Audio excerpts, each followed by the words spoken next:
Previously on Fly with the Guy. Good morning.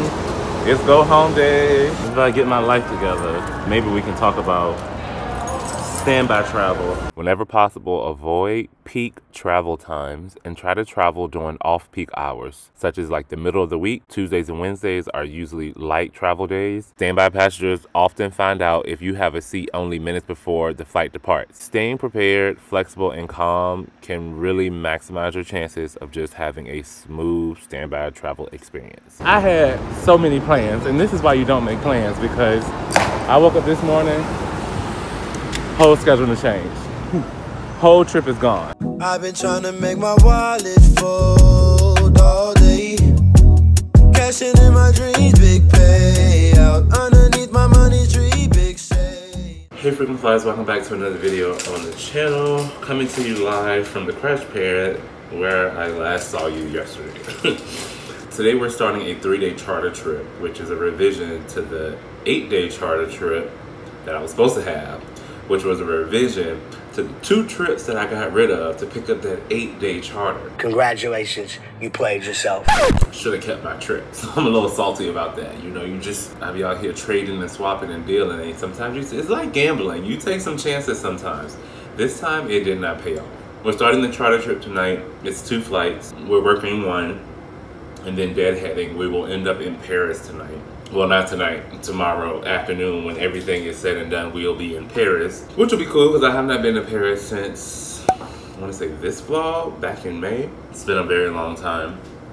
I'm currently in the kitchen. I'm just putting some food together. I'm going to make myself 2 sandwiches because I'm not going to bring my food bag. Since we're deadheading on another airline as part of this trip, having 3 bags is just too much of a hassle.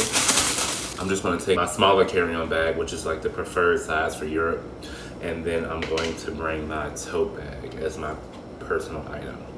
So I'll just put my food, I'm just going to, basically I'm making sandwiches and I'm going to bring enough food for today's flight, and then everything else, I guess I'll just have to figure it out as we go. All right, so I'm going to go ahead and quickly get packed up. I have everything kind of laid out here. I do it in the same order every single time, just to make it 1, more efficient, and 2, so that I don't forget anything. I checked the weather. Paris is about 10 degrees cooler than New York right now, and it's going to be kind of clear skies, so no inclement weather expected. I think I'm going to take my smaller company issue luggage because that one is more like the standard European size carry-on. We do everything so much larger in America. We can do up to 21, 22 inches for a carry-on in America, but in Europe, typically carry-ons are around like 18, 19 inches, which I think is what our company issue one is. I'm gonna take that since it's just a quick 24-hour, it's not even 24-hour layover, I don't think. But I'm gonna fit everything into this 1 large size packing cube. Just gonna take a pair of jeans, 1 extra uniform shirt. Even though I only have to work this 1 flight and I'm deadheading back home in 2 days, it's a deadhead, so you never know what can happen. So take a clean uniform shirt just in case. Then I'm gonna take this polo, potentially wear on the layover, and this sweatshirt to wear that I picked that one up the other day. That's gonna be for the deadhead back. Then I just have some lounge clothes and then undergarments. So that's gonna be that. And then I'm also gonna throw in this jacket as like outerwear, just in case I do decide to leave the hotel. And I have on that polo. In this dust bag, I just have a pair of shoes. Golden Goose Superstars. That's like my official layover shoe at this point because they're comfortable, they're neutral, so they match everything. And yeah, it makes my life a lot easier. So let's get this all packed up. Then I can get in the shower and we can prepare to get up out of here. There's always a story, you know, with me. Because the weather's changing, it's cooler in New York, it's cool in Europe right now, I'm like, let me switch over to the long sleeve shirts. Haven't worn these in a very long time. So I'm ironing the shirt and I get to around the collar and I see this. What washing machine ate my shirt up like this? Like, that is no bueno. So yeah, this one is now done. And I probably should look at getting some of these uniform pieces replaced because I haven't actually gotten any new ones in a very long time. But yeah, it's always something. How do the fibers wear down like that? I don't even know. Soldier boy, tough. Hey, I got the new dance for y'all called Soldier Boy. You just gotta punch, then crack back 3 times from left to right. Soldier boy, I've been in. Why me crack it? Why me roll? Why me crack that Soldier Boy? That Superman. Now why me crack that Soldier? Now why me crack that Soldier? Now why me crack that Soldier? Now why me crack that Soldier? Alright, so current time is 3 p.m. Oh, this watch is 2 minutes fast. And my report time is 3:30. I was panicking a little bit at the house because one of my colleagues had messaged in our work chat that she was already at the airport, and I had to double check. I was like, wait a minute, you know, I don't know if she's a commuter or what, but she said that at like 1:30, and at 1:30, that's the time I was planning to start getting ready to leave at 2:30 to be here by 3 for a 3:30 report time. But when she was like at 1:30, I was here. I went running back into, you know, my schedule to make sure my report time was 3:30, which it is, and that's fine. I gave myself enough time to get here because the daytime traffic is a lot different than nighttime traffic, as well as the parking, because, you know, 10 o'clock at night, I can always roll in here and roll right into a parking spot fairly close. This is not the same.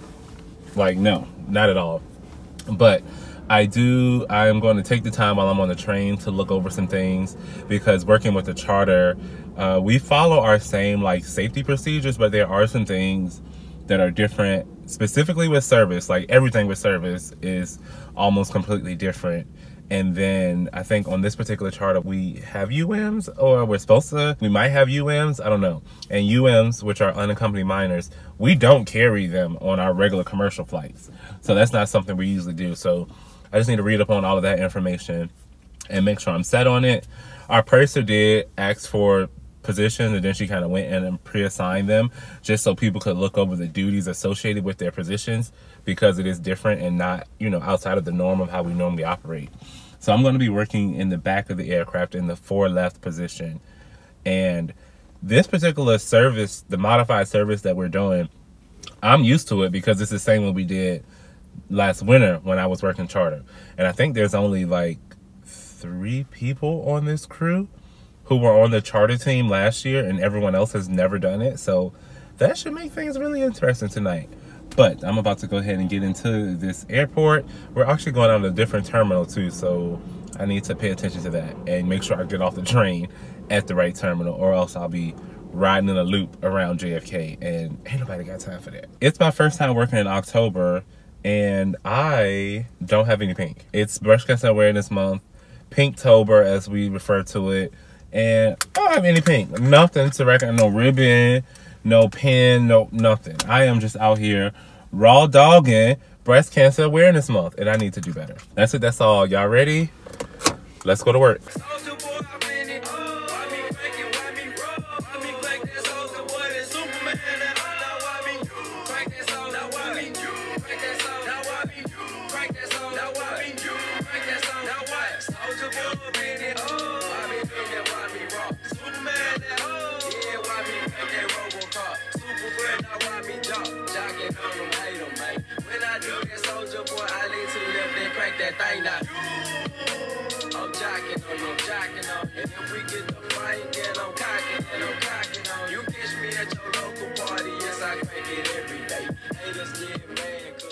Alright, so we've made it onto the plane, got all done with our crew briefing. Swap positions around, so instead of being 4 left, I'm going to be 4 right.